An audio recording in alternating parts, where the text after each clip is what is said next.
நம்ம இன்னைக்கு என்ன வீடியோ எடுக்க போகிறோம்னாமா, அவரைக்கொடி வளர்ப்பது எப்படி, அவரைக்கொடி வளர்ப்பது எப்படி. இங்கே வாங்க, நான் அவரைக்காய் போட்டு ஒரு அடிக்கு வளர்ந்துருக்கு பாருங்கள். இது வந்து 6 மாதத்து அவரை, நாட்டு அவரை, கொம்பு அவரைமா. நான் 5 கன்று வந்திருக்கு. இதை வந்து இப்போ நம்ம நடவு செய்யலான்னா நடவு செய்யலாம். இன்றைக்கி இல்லை நாளைக்கு செய்கிற பக்குவம் தான். ஒரு ஜானுக்கு வந்துருச்சு. தண்டு கொஞ்சம் சைஸ் கம்மியாக இருக்குது, தண்டு கொஞ்சம் சைஸ் பெருசாகட்டும். இதனால் அவரைக்காயை இன்றைக்கி இன்னும் 2 நாளில் நம்ம மாற்றி வந்து நடவு செய்யலாம். இது வந்து கொடி வகை. கொடி வகைக்கு நம்ம ரொம்ப சப்போர்ட் கொடுக்கணும். சப்போர்ட்டு தான் முக்கியம். கொடி வகைக்கு சப்போர்ட் கொடுக்கலன்னா கொடி வந்து ஏறாது. கொடி ஏறாததுனால விளைச்சல் பாதிக்கும், நமக்கு கொடுக்குற பலன் பாதிக்கும். சரிங்களா? அதனால் கொடி வகைனாலே அவரன்னு இல்லை, அவரைக்காய், பாவக்காய், புடலங்காய், சுரக்காய் எதுக்காக இருந்தாலும் கொடி வகைக்கு மெயின் வந்து நமக்கு சப்போர்ட் கொடுக்கணும். இந்த அவரைக்கொடி வளர்ந்துருக்கு பாருங்கள். அதை வந்து நான் இந்த மேலே பாவக்கொடியோடு ஏற்றி விட்றேன். இந்த மாதிரி கொடி வகை கழுவி வச்சுருக்கேன் பாருங்கள். கொடி வகைக்கு எப்போதும் நம்ம ஒரு கழுவி வைக்கணும். அப்போ தான் இவங்க வந்து வளருவாங்க. இது வந்து நல்லா வளர்ச்சி கொடுக்குமா. நான் வந்து இன்னும் காய்க்கலையேன்னு உட்காந்துருப்பேன். நீங்கள் வியூவர்ஸ் பார்க்குறவங்களும் ஏமா இன்னும் காய்க்கலையா, நான் காய் போடுவேன்னு பார்த்தா வெறும் கொடியாகவே இருக்குன்னுவீங்க. இந்த வாளி வந்து இந்த அவரைக்கொடிக்கு தகுந்ததுமா. இதுக்கு நான் இன்னும் தோட்டக்கழிவுகள் மண் போடணும். நம்ம கொஞ்சம் கொஞ்சம் எரு போட, உரம் போட கரெக்டாக இருக்கும். நம்ம ஆடி மாதம், ஆடினா ஆவணி 25 தேதிக்கு போட்டு இந்த அளவுக்கு வளர்ந்துருக்காங்க. அதுக்குள்ளே பாருங்கள், இதில் கருப்பு பூச்சி வந்திருக்காங்க பாருங்கள், தெரியுதுங்களா? கொடி வகைனாலே இந்த பூச்சி வந்துடுறாங்கம்மா. செடிக்கு வரமாட்டாங்க, கொடி வகைக்கு இந்த பூச்சி வந்துடுவாங்க. நான் மாலையில் நம்மக்கிட்ட மருந்து இருக்குது, அதை ஸ்ப்ரே பண்ணுறேன். இந்த இங்கே கீழே கூட வந்திருக்கு. நம்ம ஒன்றும் செய்ய வேணாம், அதை ஸ்ப்ரே பண்ணால் போதும். அவரைக்கொடி ஒரு அடி 2.1மா. நல்லா ஆரோக்கியமான விதை போடுறீங்க. நான் எப்படி விதை போட்டேன்னா, லாஸ்ட் இயர் இது நம்ம வீட்டு விதை. லாஸ்ட் இயர் விதை தண்ணியில் போட்டு கொஞ்சம் ஊற வச்சேன். தண்ணியில் காலையில் போட்டு சாயந்தரம் எடுத்தால் 2-3 பயிர் மேலே மிதந்தது எடுத்துட்டேன். அந்த ஊறின விதையை ஒரு 5 விதை கொண்டு வந்து நான் விதை போட்டேம்மா. இதில் 2, அந்த ஃப்ரிட்ஜ் பாக்ஸில் 2 போட்டேன். ஃப்ரிட்ஜ் பாக்ஸில் வரல, இதில் 2 வந்தது. ஒன்று தானே போயிட்டுது. ஆனால் நம்மகிட்ட இப்போ ஒரு கொடி தான் இருக்குது. அந்த மாதிரி விதை நேர்த்தி 0.1 விதை நேர்த்தி. 0.2 கொடி வகைக்கெல்லாம் கொஞ்சம் பெரிய கொள்ளையில் கொண்ட பாத்திரம் வேணும். 0.2 ஏன்னா கொடி வகை நல்லா வளரணும். அது இது 6 மாதத்து பயிர். அதனால் இதில் வந்து 0.2. 0.3 வந்து கொடி வளர்ச்சி எப்படி இருக்குன்னு பார்க்கணும். அது இப்போ நான் பார்த்துட்டேன், கொடியில் வந்து பூச்சி விழுந்துட்டுது. நான் இதை உடனே ரெக்கவர் பண்ணணும். இதை உடனே ஈவினிங்கே இல்லை இப்போயே கொஞ்சம் மருந்து ஸ்ப்ரே பண்ணாதான் அது போகும். இல்லைன்னா மற்ற கொடி வகைகள்லாம் இது ஆட்டோமேட்டிக்காக பரவும். பக்கத்துலேயே நமக்கு சந்தன முள் இருக்குது, அதுக்கும் போகும். சந்தன முள்ளுக்கு வர பூச்சி தான். அந்த பூச்சி வராங்களான்னு பார்க்கணும். 0.3. 0.4 வந்து ரொம்ப அதாவது பாருங்கள், இந்த மாதிரி படர்றாங்க பாருங்கள், சைடு கலை போவாங்க. சைடு கலையும் நம்ம இப்படி ஏற்றி விடணும். இது ரொம்ப முக்கியம். கொடி வகைக்கு சைடு கலை ஒரே இடத்துல போகிற மாதிரி போட்டு இதில் ஏற்றிடுவோம்மா. நான் இந்த கயிறு கட்டிருக்காங்களே, இப்படி ஏற்றி அந்த நீட்டு கயிறுக்கு கொண்டு வந்துடுவோம்மா. அந்த நீட்டு கயிறு கொண்டு வந்துடுவேன். இப்போ அங்கே 4-5 அவரைக்காய் கண்ணு காட்டினேன்னா அதையும் இந்த மாதிரி தாம்மா வைப்பேன். அதையும் அந்த டப்பு, இந்த மேலே டப்பு இருக்குது, அதில் வச்சு எல்லாமே அவரைக்கொடியெலாம் இந்த பக்கம்தான். லாஸ்ட் இயர் வந்து நமக்கு ஆர்ச்சி மாதிரி இருந்ததுமா. ஒரு ஆர்ச்சி நம்ம வாசலில் வளைச்சி வச்சா எப்படி இருக்குமோ அந்த மாதிரி எனக்கு அவரைக்கொடி 2 பக்கமும் வந்து இப்படி மேலே வந்திருந்தாங்க. பார்க்கவே அழகாக இருந்தது. நல்லா வியூஸ் போச்சு. இது 6 மாதத்து அவரங்கனால நம்ம பொறுமையாக தான் இருக்கணும். இதனுடைய பூக்களை பார்த்தீங்கன்னா 0.5. இதனுடைய பூக்களை பார்த்தீங்கன்னா கண்ணில் ஒத்திக்கலாமா. அவ்வளோ பர்பிள் கலர், பர்பிளும் அந்த அஜந்தா கலரும் சேர்ந்தா எப்படி இருக்கும் அந்த மாதிரி ஒன்று மெச்சூரிட்டியான கலர். இதே பாருங்க, இந்த அவரை விதை போடும்போது கத்திரி செடி தை மாதம் போட்டது கட் பண்ணி விட்டு நான் தண்ணி ஊற்றாத காய வச்சேன். அதை நான் அப்புறப்படுத்தலை. ஏன்னா கொடி வகைக்கு இந்த சைடு கிளைங்கெலாம் ரொம்ப சப்போர்ட்டு, இது மேலே வந்து ஏறும். அதனால் நான் அப்புறப்படுத்தலை. இதுவும் ஒரு ரீசன் தான் கொடி வகைக்கு. சரிங்களா? 2வது பாயிண்ட் வந்து 6மா. 15 நாளைக்கு ஒரு முறை இயற்கை உரம் கொடுக்கணும். 6 செடியில் ஈரப்பாதம் இருந்துக்கிட்டே இருக்கணும்.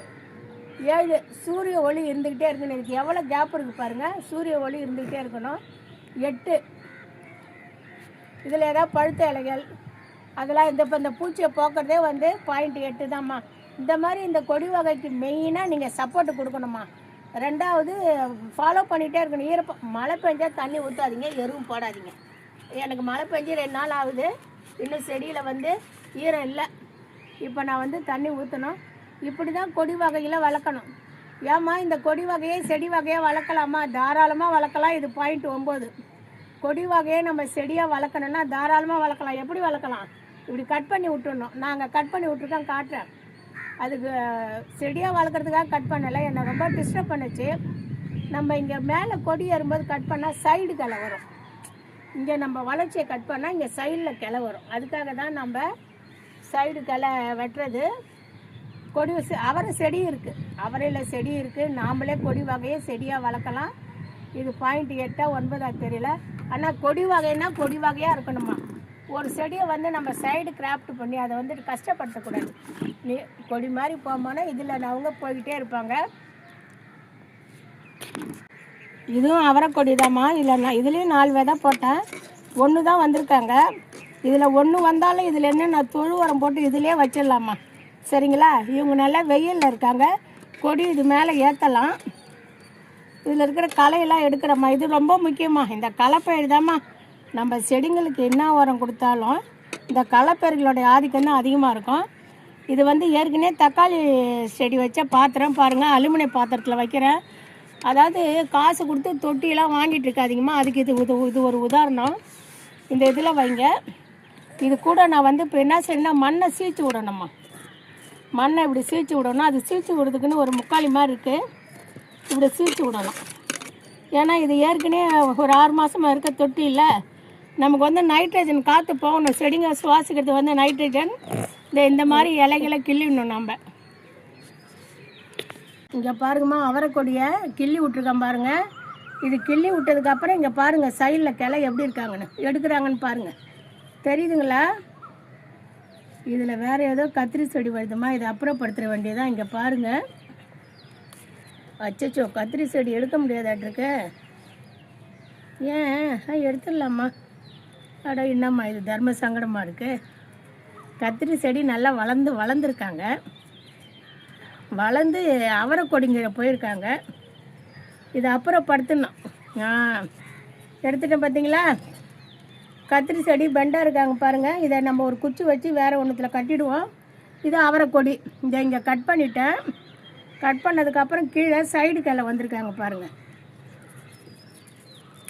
இது டேமேஜ் ஆகிடுச்சு, எடுத்துட்டேன். இந்த பாருங்கள் காஞ்சி டேமேஜ் ஆகிடுச்சு. இப்படி தாம்மா, இப்படி தான் அவரை கொடி வளர்க்கணும். தாராளமாக வளங்க. அவரையில் வந்து நார் சத்து இருக்குது, ஹெல்த்துக்கு ரொம்ப ஆரோக்கியம். நம்ம உடம்புக்கு நார் சத்து மிகவும் தேவை. நார் சத்து இல்லாத மற்ற சத்துக்கள் இருக்குது. அந்த மொச்சை நான் என்ன பண்ணம்மா, நான் நான் லாஸ்ட் இயர் செஞ்சுதான் உங்களுக்கு சொல்கிறேன். நீங்களும் கொஞ்சம் பார்த்து செய்யுங்க. அவரைக்காய் கொடி நல்லா வந்தது, செமக்காய் காய்ச்சதும்மா. என்னால் பறிக்க முடியலம்மா. பறிக்க முடியலன்னு வச்சுக்க, அசந்து போகுது. நான் தண்ணி ஊற்றுறதா, அவரை பறிக்கிறதா, பூ பறிக்கிறதா, எவ்வளோ செய்கிறது. நான் என்ன பண்ணிட்டேன், போன்னு சொல்லிவிட்டு அப்படியே காயிட்டேன்னு விட்டுட்டோம்மா.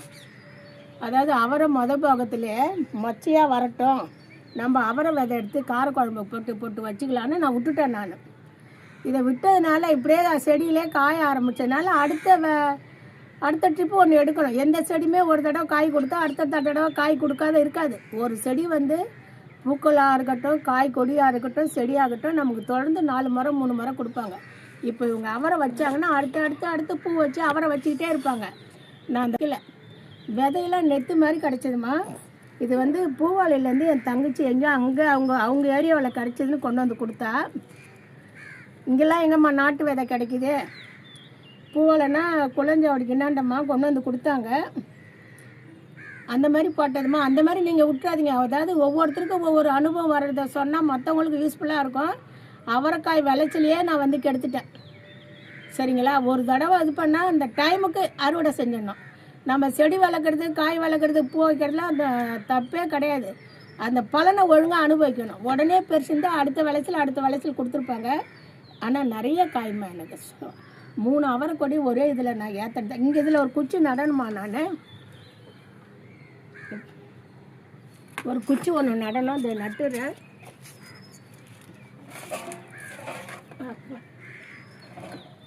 பாருங்கள், இது சாஞ்சு போகிறாங்க. இந்த மாதிரி ஒரு சின்னதாக நம்ம ஊனிட வேண்டியதான். எதை செஞ்சாலும் ஒரு நல்லதுக்குன்னு